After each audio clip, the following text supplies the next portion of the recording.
पुण्यात 23 वर्षीय नागेशची निर्घृण हत्या। प्रियसीचा मेसेज आणि प्रियकराने गमावला जीव। अल्पवयीन मुलीशी संबंध, घरच्यांनी घेतला सूड। नागेश जाधव सोबत त्या रात्री नेमकं काय घडलं? पुण्यात एका 23 वर्षीय मुलाची निर्घृण हत्या करण्यात आली आहे। प्रियसीच्या घरच्यांनी हे केल्याचं म्हटलं जात आहे। ही घटना नेमकी कधीची आहे? त्या रात्री नागेश सोबत नेमकं काय घडलं? त्याच्या प्रियसीने त्याला असा काय मेसेज केला होता? नागेशच्या आईने खुनाच्या बदल्यात खून असं का म्हटलं आहे? या प्रकरणाचा खुलासा नेमका कसा झाला? पोलिसांनी या प्रकरणी किती जणांना ताब्यात घेतलं आहे? हे प्रकरण नेमकं काय आहे? सर्व जाणून घेणार आहोत या व्हिडिओमधून। त्यामुळे हा व्हिडिओ शेवटपर्यंत नक्की पहा आणि टाइम्स नाऊ मराठीच्या सर्व माध्यमांना सबस्क्राइब आणि फॉलो करायला विसरू नका। प्रेमसंबंधातून झालेल्या हत्या महाराष्ट्रासाठी काही नवीन नाहीत। कधी जातीमुळे, कधी धर्मामुळे, तर कधी वर्चस्वात प्रेम करणाऱ्या अनेक जोडप्यांनी किंवा मुलांनी जीव गमावलाच आहे। पण पुण्यातलं हे प्रकरण अंगावर काटा आणणार आहे।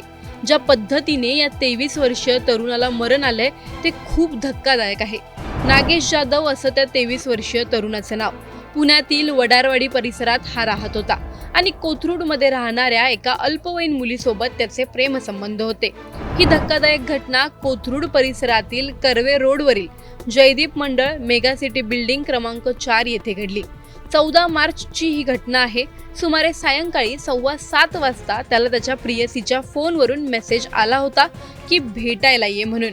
प्रियसीच्याच फोनवरून मेसेज आला, त्यामुळे त्याला काही संशय आला नाही आणि तो तिला भेटण्यासाठी तिच्या बिल्डिंगमध्ये गेला। पण तिथे तिच्या घरचे त्याची वाट पाहत होते। बिल्डिंगच्या टेरेसवर नागेशला विवस्त्र केलं, त्याला बेदम मारहाण करण्यात आली। लाकडी दांडक्यांनी, लाथाबुक्क्यांनी त्याला हाणलं आणि त्याच्या आईला कॉल केला।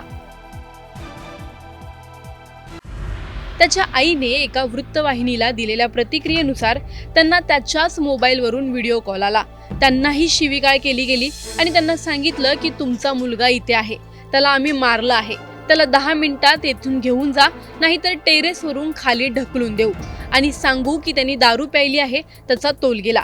त्याची आई तिथे गेली तेव्हा तिने स्वतःच्या मुलाला रक्तबंबाळ होऊन जमिनीवर पडलेलं पाहिलं। त्या म्हणाल्या की त्याला आधी खासगी रुग्णालयात दाखल केलं होतं।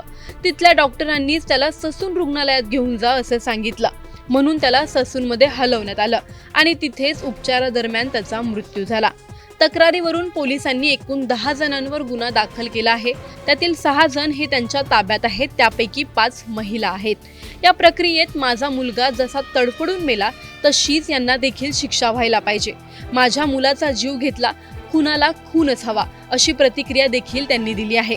या प्रकरणी पोलीस नेमकं काय म्हणालेत जाणून घेऊयात। नागेश जाधव वय वर्ष 21, गोखलेनगर वडारवाडी या ठिकाणचा हा मुलगा त्याच्या मैत्रिणीला भेटण्यासाठी कोथरूड हद्दीमध्ये गेलेला होता। तेव्हा तू या मुलीला भेटायला काय येतो या कारणावरून चिडून जाऊन त्या मुलीच्या नातेवाईकांनी, आईवडील, चुलते यांनी त्या मुलाला काल रात्री मारहाण केलेली होती आणि तो त्या ठिकाणी गंभीर जखमी झालेला होता। त्याला ससूनला शिफ्ट केलेलं होतं, मात्र त्या ठिकाणी त्याचं निधन झालेलं आहे। या संदर्भामध्ये कोथरूड पोलीस स्टेशन या ठिकाणी गुन्हा दाखल केलेला आहे। एकूण 6 आरोपींना अटक केलेलं आहे, त्यामध्ये 5 महिला आहेत, 1 पुरुष आहे। अजून 4 आरोपी अटक करणं आहे।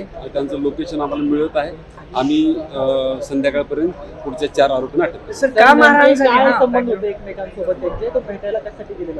ते दोघं एक मित्रमैत्रिणी होते, त्यामुळे तो त्या मैत्रिणीला भेटायला त्या ठिकाणी जात होता, तर त्या मुलीला का वारंवार भेटायला येतो या कारणावरून त्याला ती मारहाण झाली। सर, पण मग यांची आधीची ओळख होती काय? कारण त्याच्यात एक अँगल असा की मुलगी अल्पवयीन असल्याचं देखील कळते। आधीची ओळख होती असं सुकृत समजतंय। अधिक गोष्टी तपासामध्ये निष्पन्न होते। सर, हे फक्त मित्र मैत्रीण होते का यांच्यात प्रेम प्रकरण होतं आणि आणखीन एक कोणी याच्यामध्ये सहभागी होतं का? कळेल। ही घटना रात्रीची आहे। त्यानंतर सकाळीच तो व्यक्ती मयत झालेला होता। त्यानंतर पोस्टमार्टम आणि आता जस्ट ती बॉडी ताब्यामध्ये दिलेली आहे। अधिक उलगडा होईल तसं आम्ही तुम्हाला ब्रीफ करू. मुलीने मेसेज करून त्याला बोलवलं का कुटुंबाने तिच्या मोबाईलवर नाही, मी त्या तपासातल्या गोष्टी आहेत त्या निष्पन्न होतील. ताब्यात घेतले सर आपण एकूण 6 आरोपी ताब्यात घेतले.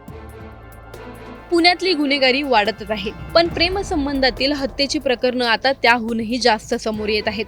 आज त्या नागेशच्या आईच्या काळजाचा तुकडा त्या आरोपींनी तिच्यापासून हिरावून घेतला. तिला कसं वाटत असेल? नागेशची त्या संध्याकाळी घराबाहेर पडलेली पावलं पुन्हा कधी घराकडे वळलीच नाहीत. या प्रकरणात कितीही न्याय देण्याचा प्रयत्न केला तरी नागेश पुन्हा येणार आहे का?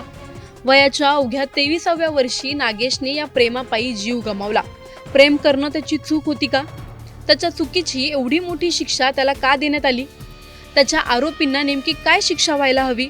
तुम्हाला या प्रकरणी काय वाटतं? आम्हाला कमेंटमध्ये नक्की कळवा. व्हिडिओ आवडल्यास लाईक व शेअर करायला विसरू नका. तसंच अशा नवनवीन अपडेट्ससाठी व माहितीपूर्ण व्हिडिओसाठी टाइम्स नाऊ मराठीला नक्की फॉलो करा.